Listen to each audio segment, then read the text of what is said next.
conversion rate nyo po, mababawasan ng 0.25. Only $1 bills, 10 pieces or more will be deducted. No? If the customer has other denomination higher than $1 exchange rate or other denom is original rate. So, hindi po lahat, for example, ang gagawin niyo po is kung may $100, tapos meron siyang 10 pieces. Pinagsama niyo po, lahat po ay binawasan niyo ng 0.25. Hindi po ganun. Ihihiwalay po, no?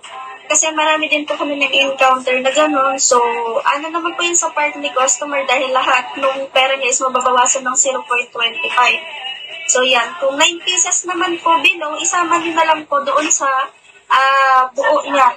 Yung 9 pieces, kasama po yun and original rate po ang gagamitin. Okay naman po ate, nagigets naman po doon sa iba.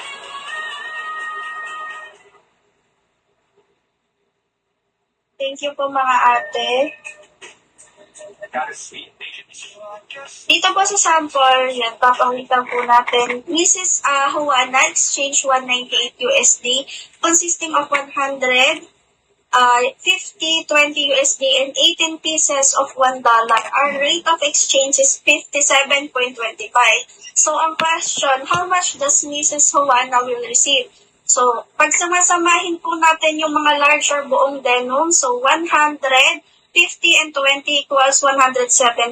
So, times original rate, 57.25 equals 9,732.50. So, hiwalay po natin. Dahil 18 pieces siya, hiwalay. So, 18 times 57. Bakit naging 57? Kasi minus 0.25 na po siya. So, equals 1,026. Ang total niya is 10,758.50. So, take note, if the customer refuses to write on the next KYC form, you may assist them by writing all the information written on the first KYC. Just make sure that you write it in front of the customer and have it signed by the customer after you write it. So, yan. Maliwanag naman po mga ate. Basis for not accepting the bills.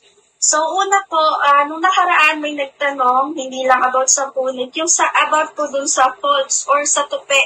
Kung ilang tupi po yung pwede sa pagtanggap po natin ng mga bills.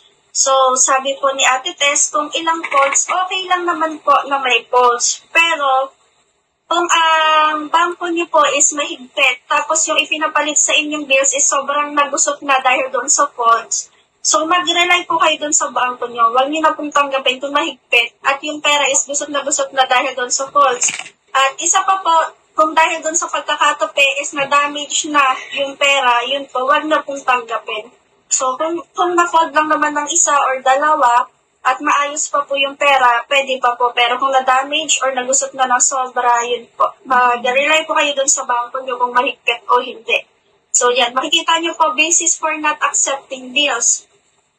Lalong-lalo na po sa mga other currency, mahigpit po.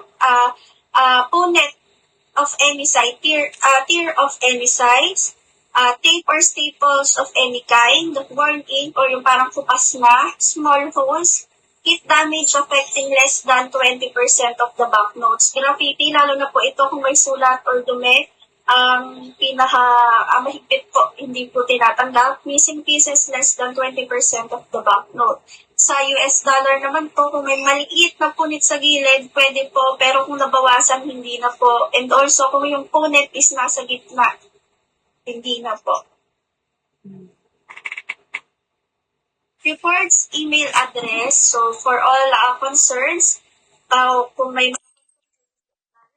mag-email lang or tawag po kayo kay Ate Tamarin so for dollar and other currency report, nadagdagan na po tayo ngayon. Meron tayong dollar 1, 2, and 3. So, ito po kami, yung other currency.